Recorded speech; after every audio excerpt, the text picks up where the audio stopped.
14절 예수께서 나무에게 말씀하여 이르시되 이제부터 영원토록 사람이 내게서 열매를 따 먹지 못하리라 하시니 제자들이 이를 듣더라. 21절 베드로가 생각이 나서 여짜오되 랍비 여보소서 저주하신 무화과 나무가 말랐나이다. 네, 오늘 이 시간 우리가 마가복음 11장의 내용을 우리가 함께 살펴볼 수 있기를 원합니다. 이 마가복음 11장에 기록되어져 있는 내용은 사실 이 마가복음뿐만이 아니라 이 사복음서 모든 곳에 기록이 되어져 있습니다. 이 마태복음이나 누가복음이나 또 요한복음에도 기록되어져 있는 내용들이죠. 그런데 그만큼 이 네 개의 복음서 모두에 기록되어 있다는 것은 우리에게 주시는 그런 메시지가 분명하게 있다라는 것입니다. 그래서 오늘 이 시간 그 메시지가 어떤 내용들인지 우리가 함께 살펴볼 수 있기를 소망합니다. 우리 11장의 시작은 우리가 잘 알고 있는 것처럼 이제 예수님의 이 지상에서 사역하는 마지막 한 주의 이야기를 다루고 있습니다. 그래서 그 이제 한 주의 시작은 무엇이었냐면 예수님이 예루살렘에 입성하는 그런 이제 모습을 담고 있는 것이죠. 그래서 우리가 알다시피 예수님은 예루살렘에 입성하실 때 이 나귀를 타고 입성하셨습니다. 그러니까 과거에 이제 우리가 그 시대에 로마 제국의 황제가 이제 수도로 이렇게 입성할 때 그가 탔던 것은 말입니다. 말인데 그러니까 그만큼 이제 말을 타고 입성한다라는 것은 왕이 들어간다라는 그런 의미를 가지고 있거든요. 그런데 이 예수님은 구약에 이제 예언했던 것을 이루기 위하여서 그리고 또는 말을 똑같이 타는 것이 아니라 나귀를 탐으로 말미암아 이 겸손의 왕이라는 모습을 가지고 이제 예루살렘으로 입성을 하게 되십니다. 그런데 그렇게 예수님이 들어갈 때에 우리가 8절을 보면 이렇게 기록되어 있습니다. 많은 사람들은 자기들의 겉옷을 그리고 또 다른 이들은 들에서 벤 나무 가지를 길에 펴며라고 그렇게 얘기를 합니다. 그만큼 나의 겉옷을 이제 깔아놨다라는 것은 뭐냐면 그 겉옷을 예수님이 밟고 지나간다라는 것이죠. 우리가 흔히 어떤 이제 시상식 같은 것을 보면은 이 레드카펫이라고 하지 않습니까? 그래서 그 레드카펫은 아무나 밟을 수가 없거든요. 그러니까 그 시상식에 참석하는 자만이 밟을 수가 있는데 예수님이 이제 가는 그 길은 왕이 입성하는 길이고 그 왕이 입성하는 길은 다른 사람들과 가는 길이 다르고 그만이 갈 수 있는 그러니까 왕만이 갈 수 있는 길을 그들이 이제 겉옷으로 만들었다라는 것이죠. 그래서 예수님이 그 길을 걸어갈 때에 사람들이 나뭇가지를 펴고 흔듭니다. 그래서 그게 이제 우리가 알고 있는 종려나무인데 이 종려나무가 가지고 있는 뜻이 승리라는 뜻을 가지고 있습니다. 그래서 즉 예수님이 우리의 본문에서 예루살렘으로 입성하는 것은 승리의 입성이라는 의미도 가지고 있는 것이죠. 그런데 9절이나 10절을 보면은 이렇게 얘기를 합니다.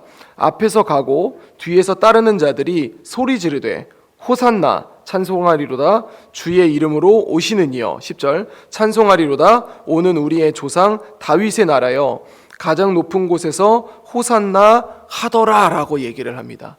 그러니까 이제 예수님이 이제 이 예루살렘에 마지막 입성하기 전에 예수님이 하셨던 여러 가지 사역들을 사람들이 보고 들었었던 것이죠. 그러니까 사람들은 예수님에 대한 마음이 있었던 거예요. 예수님에 대한 갈망이 있었던 겁니다. 그래서 그 예수님을 바라보면서 뭐라고 얘기하냐면 호산나라고 얘기합니다. 그러니까 여호와여 우리를 구원하옵소서라고 얘기하는 것이죠. 뭐로부터 구원일까요? 로마 제국으로부터 우리를 구원하여 주시옵소서. 어떻게 보면 이 백성들은 그동안의 역사들을 보면 항상 강대국으로부터 이렇게 억압을 당하는 그런 이제 역사 속에 살고 있었거든요. 그러다 보니까 더 이상 우리가 이렇게 사는 것이 아니라 10절에 있는 것처럼 우리 조상 다윗의 나라여 가장 이스라엘이 그 전성기를 맞이했던 그 시기가 다시 오기를 소망하는 마음으로 이 예수님을 향하여서 호산나 찬송하리로다라고 그렇게 아주 이렇게 열광적으로 외쳤던 그런 장면이 있었다라는 것입니다. 그러면서 이제 예수님이 다음 날 이튿날 그들이 베다니에서 나왔을 때에 예수님이 지나갈 때 한 무화과 나무를 보셨다라고 얘기합니다. 그런데 이 무화과 나무가 어떤 의미를 가지고 있냐면 이스라엘을 가지고 있어요. 이스라엘. 그러니까 무화과 나무의 상징이 이스라엘입니다. 그런데 그 이스라엘을 보니까 뭐가 있냐면 잎사귀가 무성해요. 잎이 되게 많은데 무화과 나무에 이제 열매가 없는 것이죠. 그러니까 물론 이제 그 나무가 이제 열매가 열릴 때가 아니어서 그럴 수 있지만 예수님이 그 나무를 향해서 뭐라고 얘기하시냐면 14절 보면은요. 예수께서 나무에게 말씀하여 이르시되 이제부터 영원토록 사람이 내게서 열매를 따먹지 못하리라 하시니 제자들이 이를 듣더라라고 그렇게 얘기를 하죠. 아까 얘기했던 것처럼 그 나무는 이스라엘이라는 의미를 가지고 있습니다.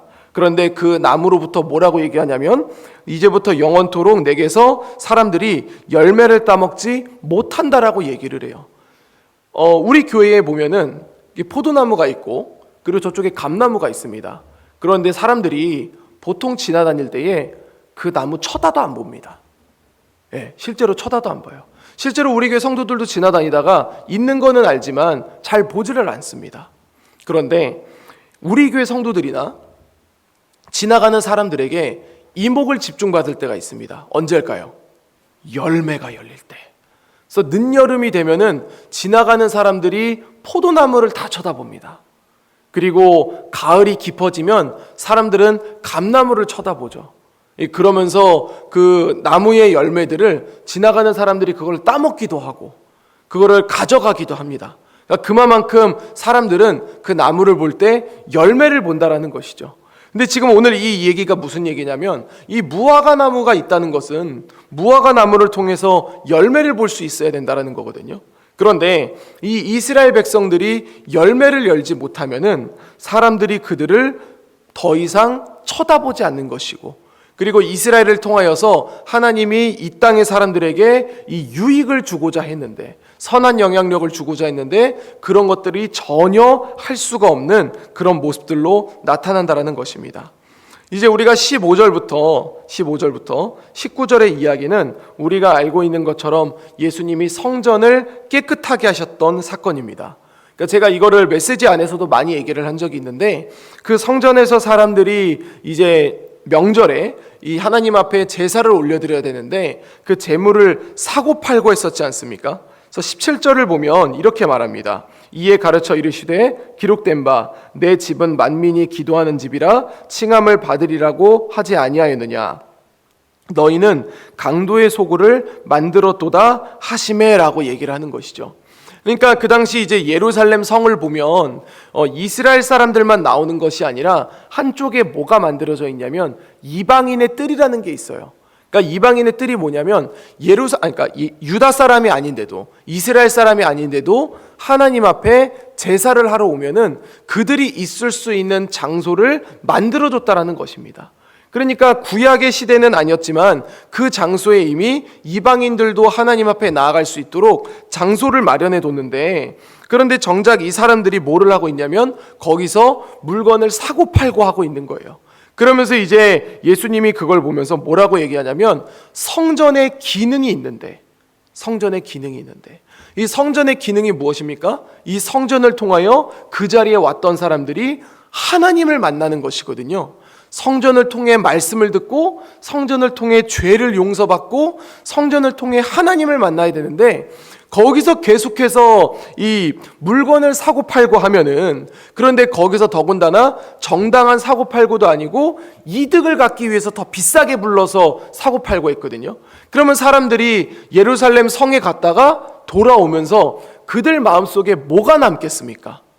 이 성전을 통하여 하나님을 만났다가 아니라 아유 사기 먹었네 이런 마음을 가지고 돌아오게 되거든요.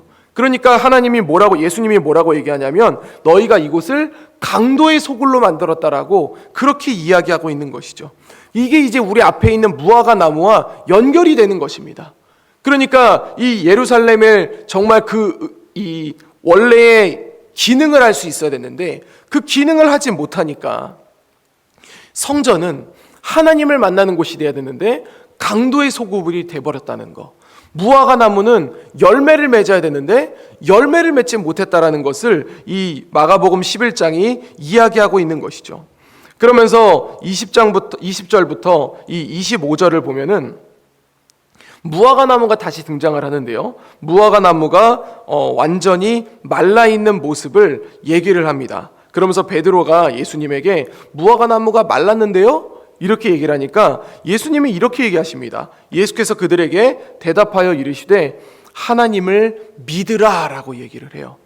약간 조금 상관이 없는 얘기일 수 있습니다. 그러니까 무화과 나무가 말랐는데요? 그러면 이제 거기에 대해서 어떤 이야기를 하실 줄 알았는데 하나님을 믿으라라고 얘기하는 것이죠. 그러면서 23절, 24절, 25절 뭐에 대해서 이야기를 하냐면 주님 앞에 기도하라고 얘기를 합니다.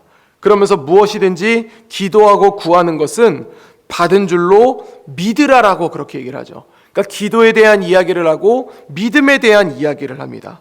그러면서 이제 마지막 부분인데요. 뭐라고 얘기를 하냐면 그 당시에 이제 제사장들과 서기관들과 장로들이 와서 이 예수님에게 그 성전 정화 사건을 이제 가지고 얘기를 하는 건데 당신이 무슨 권위로 이 일을 하느냐라고 이제 얘기를 할 때에 예수님이 그럼 나도 물어볼 테니 너희가 이걸 답하면 나도 답하겠다라고 하면서 세례 요한을 이야기합니다. 그래서 요한의 세례가 하늘로부터냐 사람으로부터냐라고 이렇게 물어보는 것이죠. 거기에 대한 답이 본문에 기록되어져 있습니다. 그래서 31절부터 보면은 이들이 답을 못해요. 왜 그러냐면 31절을 보면은요, 만일 하늘로부터라고 하면 어찌 너희는 종교 지도자들인데 그 세례 요한을 믿지 않았느냐라고 그렇게 얘기할 것이고, 그리고 사람부터다 라고 얘기를 하면은 그 당시 세례 요한의 인지도가 엄청났거든요. 그러면 사람들로부터 그 비난을 받을 것에 대한 두려움이 있었던 것이죠.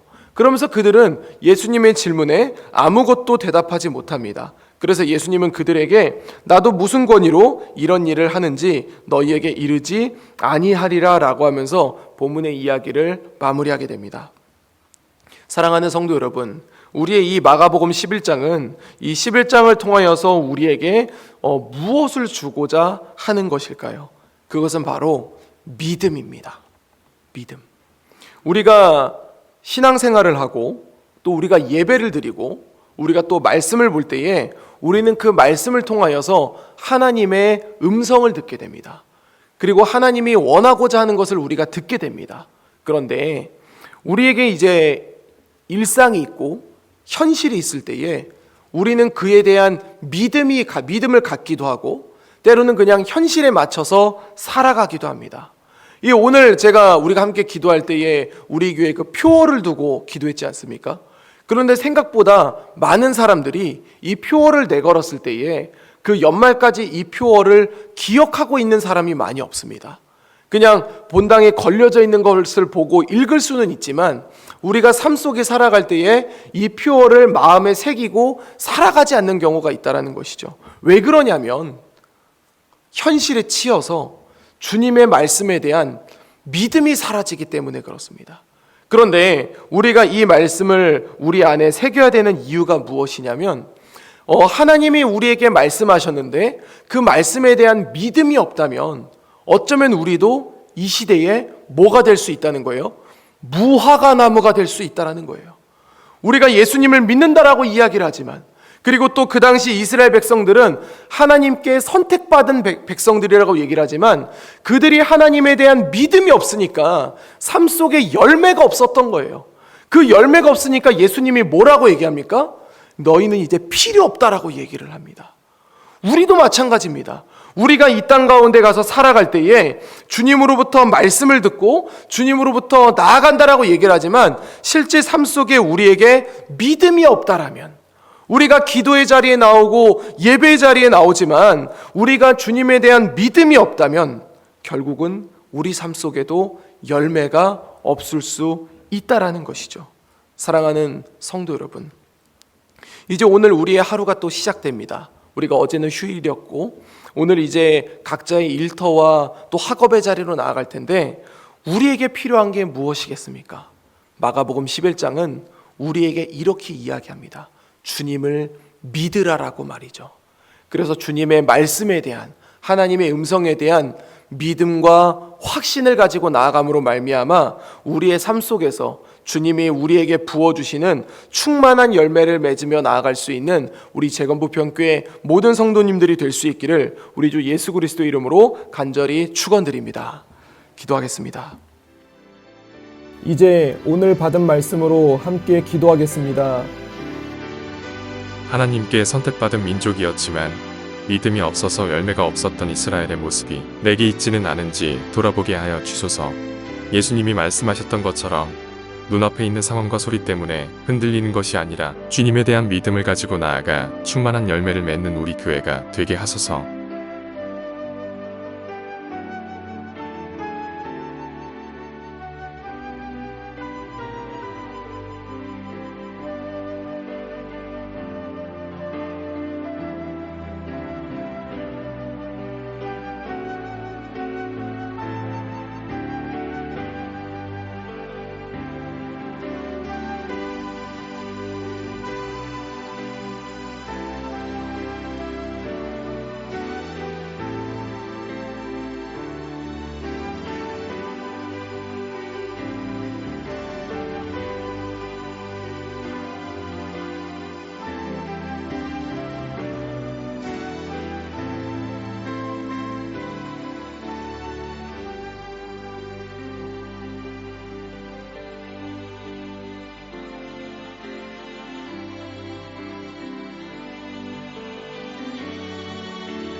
이제 개인의 기도 제목을 가지고 하나님 앞에 기도하시기 바랍니다.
수고하셨습니다.